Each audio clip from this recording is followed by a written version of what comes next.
Talk täglich mit Interna Möbel in Winterthur. Nicht nur zu Hause, sondern daheim. Internamöbel.ch.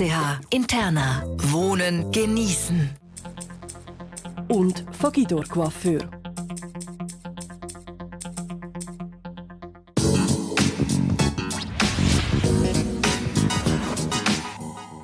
Für Monopol- und Staatsbetriebe ist die Schweiz wahre Paradies. Doch jetzt will der Nationalrat überraschend eine Liberalisierung vom Fernbusverkehr. Grünes Licht für Flixbus und Co. für Strecken im Inland und damit auch eine direkte Konkurrenz für die SBB. Endlich Wettbewerb oder ein verkehrspolitischer Sündenfall? Herzlich willkommen zum heutigen Tag täglich, meine Damen und Herren. Die Preise von Flixbus sind unschlagbar. Heute Nachmittag eine Testbuchung für am nächsten Montag Zürich-München. Einfach 17,90 €. Senige Tarife sollen jetzt auch auf inländischen Strecken gelten, primär auch für junge Leute mit einer schmalen Brieftasche. Der Bundesrat ist gegen die SBB-Konkurrenz. Er argumentiert auch mit dem Lohnsystem im Transportbereich. Es diskutieren kontrovers für die Liberalisierung und damit für den Bus Lukas Reimann, SVP-Nationalrat aus dem Kanton St. Gallen. Gegen die Liberalisierung und damit ein Verfechter vom SBB-Monopol Passagiere, grüner Nationalrat und das ist auch noch wichtig, Umweltwissenschaftler. Sie können mitdiskutieren wie immer auf Twitter, #tagtäglich. Lukas, die SBB, sie gehören zu der Schweiz wie das Matterhorn, die Rütliwiese und die Fussbacken vom Heidi. Warum willst du das hervorragend funktionierende System untergraben? Warum soll die SBB Konkurrenz haben? Also ich will es nicht untergraben, aber die Schweiz steckt Jahr für Jahr Milliarden in öffentlichen Verkehr und es hätte uns gar nichts Besseres passieren können als eine Firma, die kommt, oder mehrere Firmen, die kommen und rentabel können Züge entlasten. Die Züge sind völlig überfüllt. Dann geht ein Teil von diesen Leuten nachher auf die Bus. Die Strassen sind völlig überfüllt. Ein Bus nimmt 15 bis 22 PKW auf einen Bus. Das ist auch ökologisch. Und was natürlich schon der SBB gut tut, ist ein bisschen Wettbewerb. Dass vielleicht auch mit den Preisen, die seit Jahren nur am Steigen sind, wieder ein bisschen runter müssen. Da hat im Ausland die Buskonkurrenz für sehr wohltuende Auswirkung auf die Preise gesorgt. Aber ist die SBB nicht eine Art Volksgut? Du sagst ja gerade, wir stecken Millionen, Milliarden in das ganze System rein. Das gehört einem Volk. Und jetzt, wenn wir es dann konkurrenzieren auch aus dem Ausland. Ist das nicht ein Widerspruch? Also ich glaube, es macht die SBB wieder volksnäher. Es tut die SBB dazu zwingen, zum wirtschaftlicher handeln, zum Preise auch bei den Leuten machen, so dass man sich noch leisten kann, zum Zug fahren. Und es sind nicht nur böse Ausländer. Also es ist zum Beispiel Postauto, das Chur auf München anbietet. Busbetrieb Basel sind sehr interessiert. Also es ist eine riesige Chance für Schweizer Carunternehmer, dass sie etwas anbieten können. Und wenn es kein anderer würde machen, Zürich-Bern, würde ich sofort anbieten. Das würde garantiert rendieren. Ich habe das Gefühl, du willst noch in das Business sehr wahrscheinlich. Passagiere, ich habe einen modernen Mensch wie du. Das bist du, ein urbaner Mensch aus Zürich. Wie kann man an so einem alten Zopf, wie so einem Monopol festhalten? Also du hast es eigentlich gut gesagt. Die SBB gehört zur Schweiz wie das Matterhorn und Jockey oder was ist es? Aber du bist nicht genau um den Punkt. Und du bist nicht aus dem letzten Jahrhundert. Nein, aber es geht schon um den Punkt. Jetzt hat die Bevölkerung mit der Fabi-Vorlage genau beschlossen. Mehr als 60%. Wir wollen 7 Milliarden investieren in die Bahn. Und man muss Sorge haben zu der Bahn. Das ist ein Auftrag für die Politik. Und natürlich ist das eine Untergrabung vom Angebot von SBB. Wenn man die rentabelsten Strecken rausnimmt.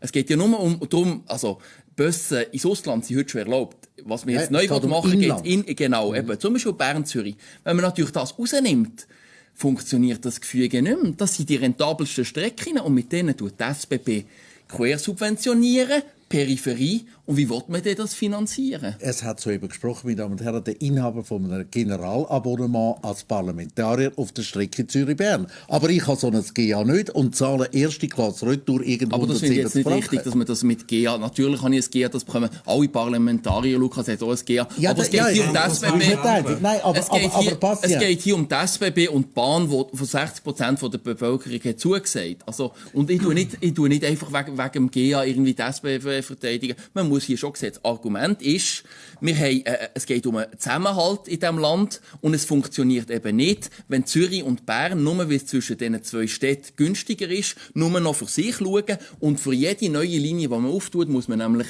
mindestens eine Station schliessen in der Peripherie. Weil man kann nicht, das wird quersubventioniert über die Strecke. Das ging verloren. Hat er nicht recht, Lukas? Ich meine, die Flixbus werden nicht anbieten, einen Postautokurs von, sagen wir jetzt, in Chur auf Poschiavo, irgendein Bergtal, aber sondern sie werden sich die Filetstückchen nehmen, dort, wo wir ein grosses Verkehrsaufkommen haben und dort schlussendlich auch, wo es sehr attraktiv ist.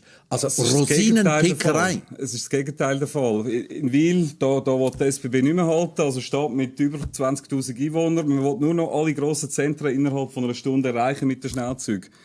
Die Busse, die halten in Ravensburg, in Meersburg, in Annecy, in Lörrach. Die würden halten in Städten, die heute vom Schnellzugsverkehrsnetz abgeschnitten sind. Und man würde sich ja dann auch der Schweiz unterwerfen, in Frankreich, wo die Sozialisten das zugelassen haben. Er ist bei den Grünen. Ja, aber Grünsozialisten, wo 3000 neue Jobs werden geschaffen, riesen Chancen für die Leute. Die sind mittlerweile alle Feit gegangen, schon jetzt das auch mitbekommen. Die sind Feit gegangen, die Unternehmen. Das war ein riesen Reinfall. Und der Vergleich mit Frankreich muss man schon aufpassen. Vergleich mit Frankreich muss man schon aufpassen. Weil wir haben in der Schweiz das beste Bahnnetz der Welt. Und in der Schweiz macht es darum besonders wenig Sinn, jetzt das Bahnnetz mit den Linienbussen zu konkurrenzieren. Kommt dazu, dass wir in der Schweiz auch bezüglich Platz prekäre Verhältnisse haben. Genau, also wenn ich am Morgen schaue, wir haben Stau auf der Straße, jetzt wollen wir zusätzlich noch ein Gar-Chaos auf der Straße. 15 bis 23 weniger PKW für ein Gar. Ja, das ist ja abenteuerliche Argumentation. In Wirklichkeit, wer geht auf die Busse? Das sind die Leute, die vorher auf der Bahn waren. Das ist ja ganz klar. Aber jetzt lese ich in der Argumentation der Befürworter der Liberalisierung. Das sind Leute, die sehr wahrscheinlich tendenziell weniger Geld haben. Das sind Leute, die heute mit einem Auto fahren, die sich zum Beispiel den Flug nicht leisten ins Ausland oder auch die Bahnreise nicht. Und wenn jetzt von diesen 15 Einzel-PW benutzen, so wie das Lukas Reimann sagt, die in einen Fernbus einsteigen tun, dann ist doch das ökologisch sinnvoller, als wenn wir 15 PW haben, dann haben wir weniger Stau. Ja, das ist ja unter der Annahme, aber wenn sie ein PW haben, wenn sie ein Auto haben, dann fahren sie ja mit dem Auto die Strecke. Also in Wirklichkeit, man kann natürlich irgendwie immer argumentieren und ein Argument konstruieren, aber tun wir doch mal selber überlegen. Ein Busangebot ist ja das gleiche Angebot wie der Zug. Wieso soll jetzt plötzlich ein Autofahrer dort draufgehen? Also das ist einfach, es konkurriert. Die argumentieren ja gegen mit den Zugpreisen. Es konkurriert natürlich in erster Linie die Bahn. Also man kann nicht in der Argumentation kurz. Und nachher kommen wir zum Ökologischen. Das Thema Monopol. Es gibt Strecken im Flugverkehr, wo die Swiss und die Lufthansa sich aufeinander aufteilen. Das ist zum Beispiel Zürich-Frankfurt. Das ist um ein Vielfaches gegenüber zum Beispiel Zürich-Berlin oder Zürich-Düsseldorf, wo wir eine Konkurrenz haben durch andere Airlines. Wäre es nicht im Sinn vom Wettbewerb, im Sinn der Konsumentinnen und Konsumenten dienlich, wenn es einen Wettbewerb gäbe, ja, auch in der Schweiz bei der Bahn? Einverstanden, aber ein fairer Wettbewerb. Ich begrüße es sehr fest, dass BLS jetzt auch ein Angebot macht für diese Strecken und Bahn, also ein konkurrierendes Bahnangebot. Was ist denn unfair? Ja, weil auf der Straße haben wir zum Beispiel bezüglich Lohn haben wir andere Konditionen. Man hat eben auch nicht die Unterstützung vom Regionalverkehr. Wer bringt die Leute nach Zürich, wenn sie hier einsteigen? Geht mal zu diesen Fernbus-Stationen.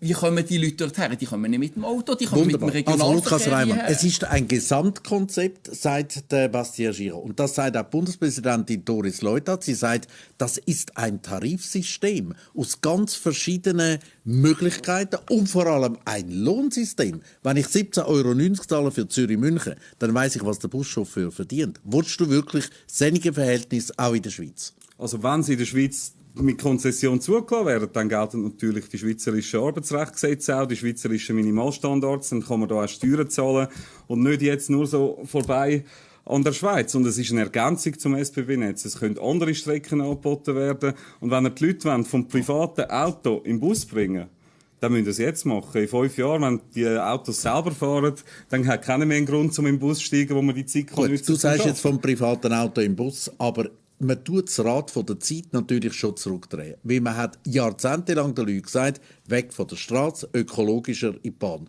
Und jetzt dreht er das Rad von der Zeit zurück. Ist das nicht ein Irrsinn, wenn man Leute wieder auf die Straße bringen will, die schlussendlich mit der Bahn fahren können? Aber jetzt stellt man fest, dass es ökologischer ist mit diesen neuen, modernen Bussen, die kaum mehr Energie verbrauchen. Pro einzelnen Sitzplatz wird da weniger die Umwelt belastet. Und der Bastian Giraud kennt vielleicht die Anbieter zu wenig. Der Chef vom Flixbus, der fährt nur Velo, ist ein totaler Fan, wählt wahrscheinlich die Grünen, während die Chefin von der SBB sich einen Riesenparkplatz machen an ihrem Bahnhof, oder? Also das ist, also gut, ist schon ich glaube, verrückt.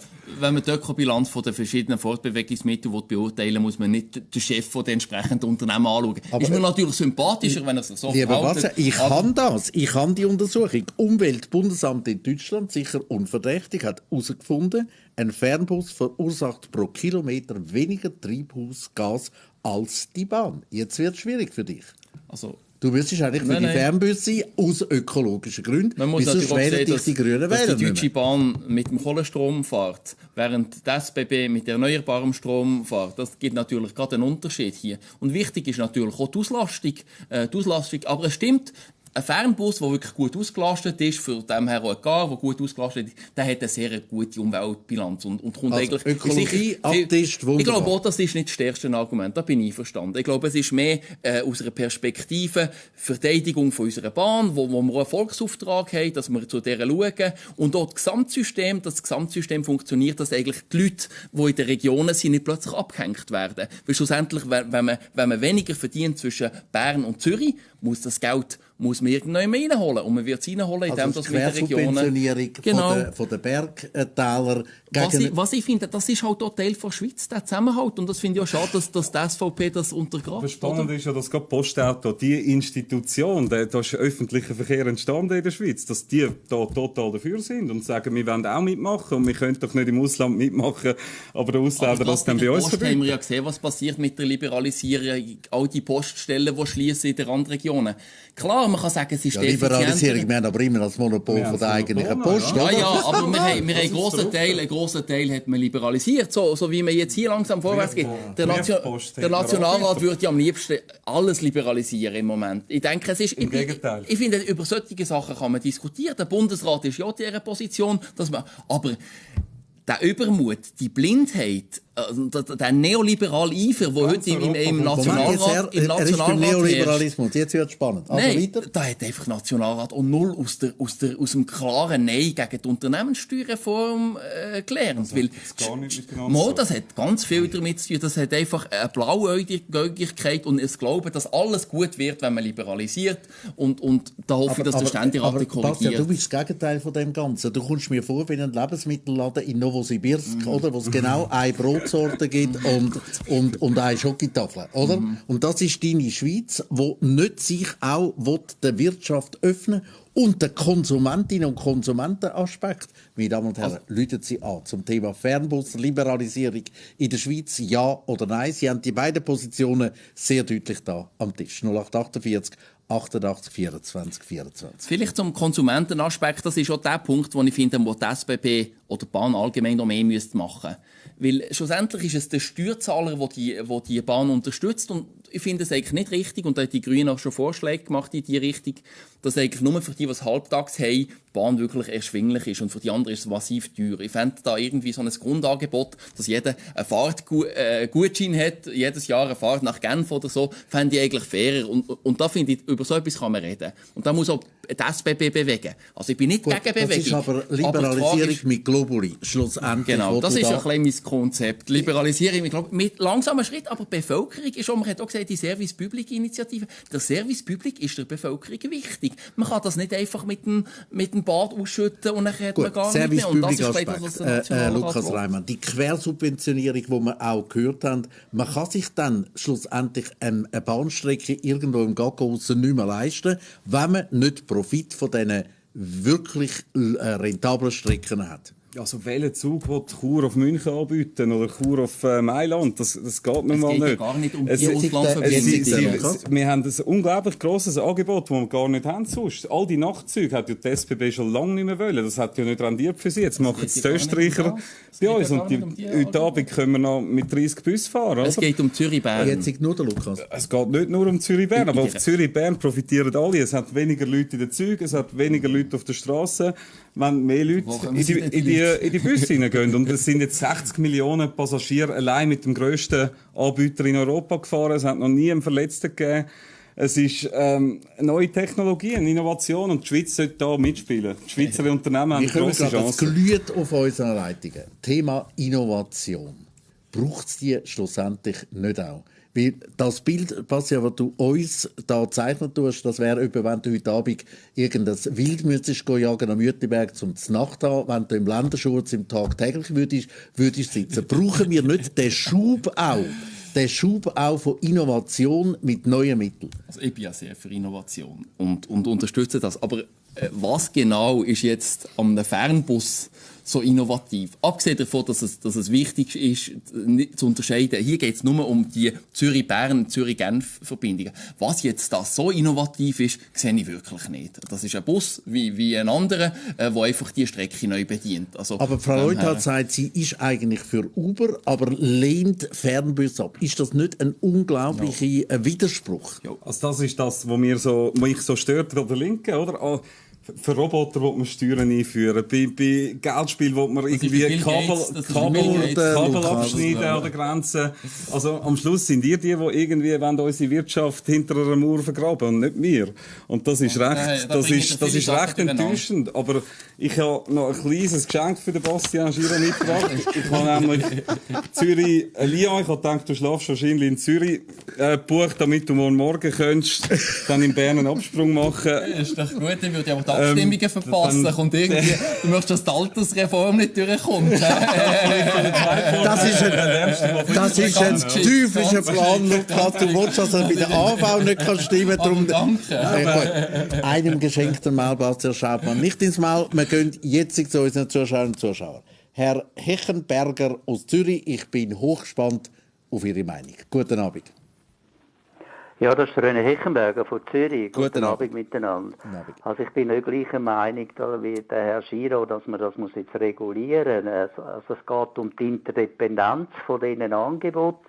Also dass man das ja nicht substituiert, sondern das ist komplementär benutzt, die Organisationseinheiten. Ob ich jetzt den Bus brauche oder die Bahn oder das Velo oder sonst irgendetwas. Also jedes Mal, wenn man über Organisationseinheiten redet, hat man das Gefühl, es gehe darum, etwas zu substituieren, einem anderen etwas wegzunehmen oder sonst etwas. Es geht wirklich nur darum, dass jeder selber wählen kann, welche Organisationseinheit das er braucht, um von Zürich auf Bern zu kommen oder umgekehrt oder was auch immer. Also Sie sehen nicht Konkurrenz, sondern Sie sehen Ergänzungen, eigentlich ein ganzes System. Was sagst du zu dem Argument? Ja, schlussendlich kann eine Person nur gegen entweder in der Bahn oder im Bus von Zürich nach Bern fahren. Muss sie wählen, was sie nimmt. Und wenn sie mit dem Bus fährt, kann sie nicht mehr Bahn fahren. Aber er sagt nicht entweder oder, sondern sowohl als auch. Das ist sein Motto. Ja, ich sehe nicht, wie jemand beides aufs Maul fahren kann. Also von dem her, es schließt sich, es besteht nach mir nun mal ein gewisser Ausschluss. Genau. Und so argumentiert auch der Bundesrat. Nur der Giro kann übers Wasser laufen. Herr Haug aus Zürich, Ihre Meinung. Guten Abend. Guten Abend miteinander. Grüezi wohl. Also meine Meinung ist, dass die SBB ist durch die Schweizer Bevölkerung wie das Strassenwesen finanziert worden. Die ausländischen Busunternehmen haben in der Vergangenheit nie etwas dazu zu den Ausbaukosten beigetragen und werden auch in Zukunft nur einen Mikrobetrag zahlen. Und ich habe das Gefühl, dass die SVP auf einen völlig falschen Fokus hat. Sie sollten sich besser auf die Migrationsindustrie konzentrieren, was einen doppelstelligen Milliardenbetrag kostet im Jahr. Prima, das ist die Nebenbemerkung. Aber das, was er sagt, oder die ganze Infrastrukturleistung, die stammt schlussendlich von der Schweizerischen Bundesbahn. Wir haben im anderen Bereich, Energiebereich und so weiter, genau die gleiche Diskussion. Ja, also in Sachen Migration sind wir wahrscheinlich gleicher Meinung. Bus, die kosten kein Rappen, der Schweizer Steuerzahler. Die zahlen Benzin, die zahlen die Strassengebühren, die zahlen an den Staat. Hingegen die SBB, die kostet und kostet. Was hätte uns Besseres passieren können als eine Konkurrenz, wo jetzt das Ganze aber Lukas, entlasten. Wir haben so viel investiert in das ganze Netz rein, dass wir das jetzt auch nutzen sollten. Wir haben gesät und dann müssten wir ernten und jetzt nicht an dem Tisch schlussendlich andere Konkurrenzen essen lassen. Das SBB-Netz ist ja völlig an ihren Grenzen. Du kannst Bern-Zürich zur Stossseite nicht mehr Züge als alle Viertelstunde fahren lassen. Und es gibt Leute, die stehen. Ja, und du kannst nicht jetzt noch mehr Schienen bauen. Da ist willkommen Bern fahren sie ja im Halbstundentakt. Das stimmt natürlich schon, dass man hier einfach das fetteste Filet rausnimmt und im Privat oder liberalisiert das fetteste Stück. Und die SBB muss dann schauen, dass die anderen Knochen immer noch bedient werden oder konsumiert werden. Das ist ja das Problem, dass man wirklich die Juwelen rauspickt und dann machen die Enten den grossen Gewinn ab dem, aber die SBB sitzt dann auf der Verantwortung wirklich für das ganze Land. Halt aber Versorgung ist jetzt nicht mit einer Atomwaffe auf dem Floh. Ist das wirklich so eine wahnsinnige Konkurrenz? Ja, es ist die rentable Strecke von SBB und man öffnet die rentable Strecke von SBB aber jetzt einfach jemandem, der die Verantwortung nicht hat. Ich würde noch einen Zuschauer aufschalten, wenn ich da auf den Monitor schaue, von vielen Leuten aus Kostenargument, sehr stark. Flixbus ist einfach günstiger. Dann geht es um das Thema fortschrittliches Denken. Herr Thoma, guten Abend in Unterregli. Ja, genau. Guten Herr Abend. Giro, Sie kommen mir vor wie ein steinalter Mann, der nicht mehr neue Sachen einbringen will. Herr Giro, diese Bahn ist ja total in der Kapazität an den Grenzen, oder? Und wir müssen ja die Kapazität, die es noch hat, die kleine, müssen wir ja zum Lastwagen überall aufladen an der SBB. Danke vielmals, Herr Thoma. Ein Satz nur noch, steinalter Mann. Ja, ich glaube, das muss ich nicht beweisen, dass ich noch jung bin. Und die SBB hat noch Kapazität. Und wenn man die besser nutzt, sinkt auch der Preis. Danke vielmals. Meine Damen und Herren, wir haben jetzt noch sehr viele Anrufe. Wir haben einen Test geschaltet für Sie und möchten von Ihnen wissen, sind Sie für eine Liberalisierung vom Fernbusverkehr? Wenn Sie für die Liberalisierung sind, also Position Lukas Reimann, ja, 0901 590 920. Wenn Sie Position vom Passagiere vertreten, gegen die Liberalisierung, für eine starke SBB, 0901 590 921. Sie können auch ein SMS schicken mit Ja oder Nein an die Nummer 99 88. Euch beiden herzlichen Dank für die Diskussion. Dir, Bastian, und morgen ganz schöne Reise nach Lyon. Und dir weiterhin gute Session. Danke vielmals, meine Damen und Herren, für Ihr Interesse und weiterhin einen schönen Abend.